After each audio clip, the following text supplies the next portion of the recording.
India dan Pakistan terus dan semakin memanas, dengan saling serang sejak awal Mei tahun 2025. Diawali dengan India yang melancarkan beberapa serangan rudal ke wilayah Pakistan dan Kashmir, yang dikelola Pakistan. Dengan serangan yang tiba-tiba itu, India mengklaim operasi Sindoor menargetkan 9 lokasi yang menjadi infrastruktur penting Pakistan. Membalas serangan India, kemudian Pakistan melakukan operasi Bunyanun Marsus, yang menargetkan pangkalan militer dan tempat penyimpanan rudal sebagai tanggapan atas serangan rudal di 3 pangkalan udara Islamabad. Oleh karena serangan masing-masing kedua negara ini, sedikitnya 48 orang telah dipastikan tewas sejak tanggal 7 Mei menurut perkiraan korban di kedua sisi perbatasan yang belum digarap secara independen. Di sisi yang sama, Perdana Menteri Pakistan Shehbaz Sharif juga memanggil otoritas nuklir negara itu setelah India menembakkan rudal ke 3 pangkalan udara Pakistan. Sebagaimana data International Campaign to Abolish Nuclear Weapons (ICANW), seperti diberitakan Al Jazeera, dari 91,4 miliar dolar yang dihabiskan dunia untuk senjata nuklir pada 2023, India menghabiskan 2,7 miliar dolar, sedangkan Pakistan 1 miliar dolar. ICANW adalah sebuah koalisi global yang menyuarakan larangan senjata nuklir. Sebelumnya, India melakukan uji coba nuklir pertamanya pada Mei tahun 1974, dan pada Mei tahun 1998, melakukan 5 uji coba lagi, mendeklarasikan dirinya sebagai negara pemilik senjata nuklir. Di sisi lain, Pakistan pun juga telah melakukan uji coba nuklir pertamanya tak lama setelah India pada 1998, dan secara resmi menjadi negara pemilik senjata nuklir. Pada saat itu, kedua negara tersebut telah terlibat dalam perlombaan senjata yang telah menghabiskan biaya miliaran dolar. Sebagaimana rilis dari Proyek Pertahanan Rudal Pusat Studi Strategis dan Internasional (CSIS), penangkal nuklir India ditujukan kepada para pesaing utamanya, Pakistan dan China. India juga telah mengembangkan rudal jarak jauh dan rudal darat bergerak. Bersama Rusia, India sedang dalam tahap pengembangan rudal kapal dan kapal selam.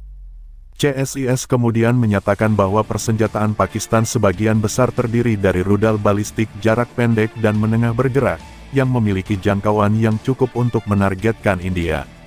Ada beberapa negara yang dengan tegak, berdiri di belakang negara India ataupun Pakistan. Bantuan teknis China yang signifikan pada program nuklir dan rudalnya telah membantu Pakistan dalam beberapa tahun terakhir. Menurut peringkat kekuatan militer global Firepower 2025, India adalah kekuatan militer terkuat keempat di dunia, dan Pakistan berada di peringkat ke-12. India juga menjadi negara dengan pengeluaran militer terbesar kelima di dunia. Berdasarkan Stockholm International Peace Research Institute (SIPRI), lembaga peneliti pertahanan dan persenjataan, India menghabiskan 86 miliar dolar untuk militernya pada 2024 atau 2,3% dari produk domestik bruto (PDB)-nya. Sebagai perbandingan, pada tahun yang sama Pakistan menghabiskan 10,2 miliar dolar atau 2,7% dari PDB-nya untuk militer. Sehubungan dengan itu, ternyata China selalu mendukung Pakistan. Pesan itu diungkapkan Menteri Luar Negeri Ishak Dar telah melakukan panggilan telepon dengan mitranya dari China Wang Yi. Hal ini inline dengan Menteri Luar Negeri Wang Yi, yang mengakui sikap menahan diri Pakistan dan menghargai pendekatannya yang bertanggung jawab dalam situasi yang penuh tantangan, kata sebuah pernyataan di X. Kementerian tersebut mengatakan diplomat tertinggi China menegaskan kembali bahwa Beijing akan terus berdiri teguh di samping Pakistan dalam menegakkan kedaulatan, integritas teritorial, dan kemerdekaan nasionalnya. Presiden Pusat China dan Globalisasi Cendekiawan China Victor Gao telah menyatakan bahwa China akan membela Pakistan jika kedaulatan atau integritas teritorialnya terancam. Dalam sebuah wawancara dengan stasiun televisi China, Gao menekankan kekuatan hubungan Pakistan-China, menyebutnya sekuat besi, dan menegaskan kembali bahwa kedua negara saling mendukung dengan teguh. Seolah mengekspresikan keprihatinan yang mendalam atas meningkatnya ketegangan antara Pakistan dan India, Gao mengungkap bahwa situasi tersebut menimbulkan kekhawatiran global yang serius dan bahwa gencatan senjata segera sangat penting. Ia mendesak kedua negara untuk menahan diri secara maksimal, menerapkan gencatan senjata segera, dan menghindari konflik lebih lanjut untuk menjaga perdamaian di kawasan tersebut. Dalam sebuah deklarasi yang bersejarah dan jelas, Profesor Victor Gao, rekan dekat dan penasihat pemimpin tertinggi Tiongkok Deng Xiaoping dan Wakil Presiden Pusat China dan Globalisasi (CCG), salah satu lembaga pemikir paling berpengaruh di Beijing, secara terbuka menyatakan apa yang telah lama diasumsikan oleh para analis tetapi tidak pernah dikonfirmasi: China akan selalu mendukung Pakistan, dalam damai atau perang, melawan negara manapun yang mengancam kedaulatan dan integritas teritorialnya. China dan Pakistan adalah sekutu yang kuat dalam segala kondisi. Tidak seorang pun boleh meragukan aliansi antara Tiongkok dan Pakistan ini. Tiongkok akan selalu datang membantu dan mendukung Pakistan setiap kali kedaulatan dan integritas teritorial Pakistan terancam oleh negara manapun. Ini bukan sekadar bualan diplomatik.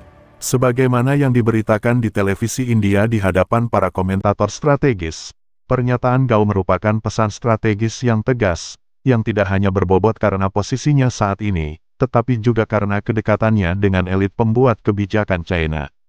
Bahasanya tidak meninggalkan ambiguitas, negara manapun, yang dimaksud bisa jadi India, Amerika Serikat, atau aktor lain manapun yang mempertimbangkan tindakan terhadap kedaulatan Pakistan. Dengan adanya pernyataan Gao muncul di tengah meningkatnya ketegangan menyusul serangan teror Pahalgam di India, yang menewaskan beberapa warga sipil. India menyalahkan elemen-elemen yang bermarkas di Pakistan dan menanggapinya dengan serangan rudal terhadap pangkalan udara Pakistan, termasuk Nur Khan dan murid, menurut Hubungan Masyarakat Antar Layanan Pakistan (ISPR). Pakistan melaporkan tidak ada kerusakan besar tetapi memperingatkan bahwa mereka berhak untuk membalas, pada waktu dan tempat yang mereka pilih. Negeri tirai bambu China, alih-alih mendukung narasi apapun secara membabi buta, menyerukan penyelidikan yang menyeluruh, transparan, dan tidak memihak, yang sejalan dengan sikap diplomatik Pakistan. Gao menegaskan kembali posisi ini, kita perlu menyerukan penyelidikan yang tidak memihak, lengkap, dan menyeluruh terhadap latar belakang serangan ini, sebelum negara manapun memanfaatkan kesempatan ini untuk menggunakan serangan ini sebagai pemicu eskalasi ketegangan, atau bahkan konflik antara India dan Pakistan. Ia memperingatkan terhadap tindakan sepihak yang didasarkan pada dugaan atau asumsi yang dipolitisasi. Ketika Anda berbicara tentang serangan teroris, Anda mungkin tahu di Pakistan, telah terjadi serangan teroris terhadap warga negara China. Ia pun menyebut, kami sebenarnya kehilangan cukup banyak warga negara China di Pakistan. Namun, kami selalu menyerukan penyelidikan menyeluruh terhadap apa yang sebenarnya terjadi di balik layar, siapa yang menarik pelatuk, siapa yang melakukan semua kekejaman ini. Kontras ini dengan atribusi dan respons cepat India telah menggarisbawahi preferensi China untuk proses hukum yang wajar daripada petualangan yang menghukum, tetapi dengan garis merah, kedaulatan Pakistan tidak dapat dinegosiasikan.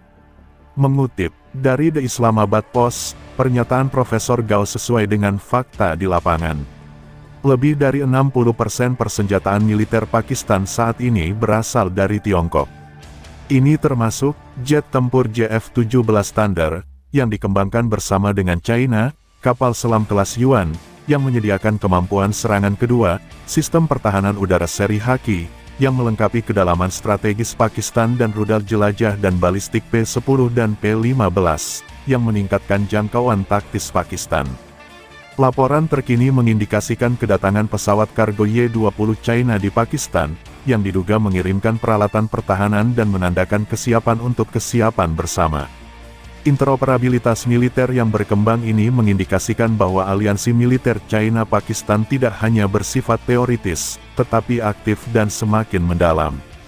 Profesor Gao menggarisbawahi hal ini dengan istilah yang paling jelas, Anda berbicara tentang perang antara Pakistan dan India di satu sisi, dan kemudian Anda berbicara tentang aliansi yang kuat antara China dan Pakistan, dan komitmen penuh China untuk mempertahankan kedaulatan dan integritas teritorial Pakistan. Sebagaimana ungkapan The Islamabad Post, pernyataan Profesor Gao memperluas perimeter keamanan China di luar perbatasannya sendiri. Dengan menyatakan bahwa aliansi China dengan Pakistan akan diaktifkan terhadap negara manapun yang mengancam integritasnya, ia telah memaparkan doktrin yang berpotensi mencakup operasi AS, serangan India, atau tindakan multilateral yang menantang klaim teritorial atau kepentingan strategis Pakistan. Perluasan ini tidak sepenuhnya teoritis.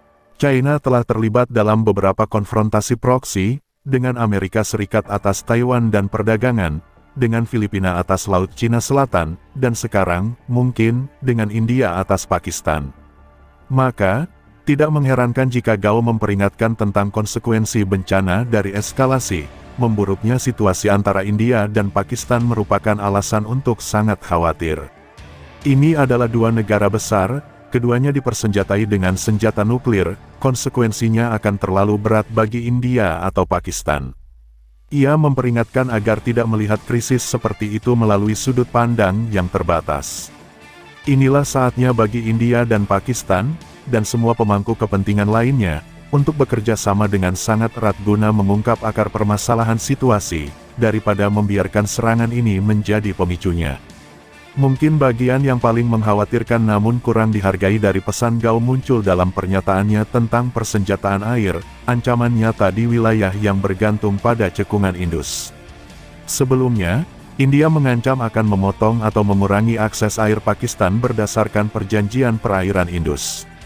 Profesor Gao tidak berbasa-basi, dalam konteks perang, penghentian bendungan atau aliran air yang menyebabkan kekeringan atau hilangnya nyawa di negara lain dapat dianggap sebagai kejahatan perang. Dalam konteks non-perang, tindakan tersebut dapat dianggap sebagai kejahatan terhadap kemanusiaan. Ini lebih dari sekadar peringatan. Ini adalah perisai hukum dan diplomatik, yang memperingatkan bahwa mekanisme diplomatik dan mungkin hukum Tiongkok akan digunakan untuk melindungi Pakistan dari sabotase strategis tersebut. The Islamabad Post menyebut bahwa India sekarang harus merevisi kalkulasi strategisnya. Sudah terlalu lama, para perencana India berasumsi bahwa serangan terbatas atau perang hibrida terhadap Pakistan dapat dilakukan tanpa memicu eskalasi pihak ketiga. Namun, posisi Tiongkok telah mengubahnya secara permanen. Ilusi manuver sepihak telah hancur. India kini menghadapi kenyataan adanya tekanan balik dari dua sisi, baik secara militer, diplomatik, dan mungkin ekonomi. Kesiapan China untuk menyamakan retorika dengan sumber daya sudah jelas.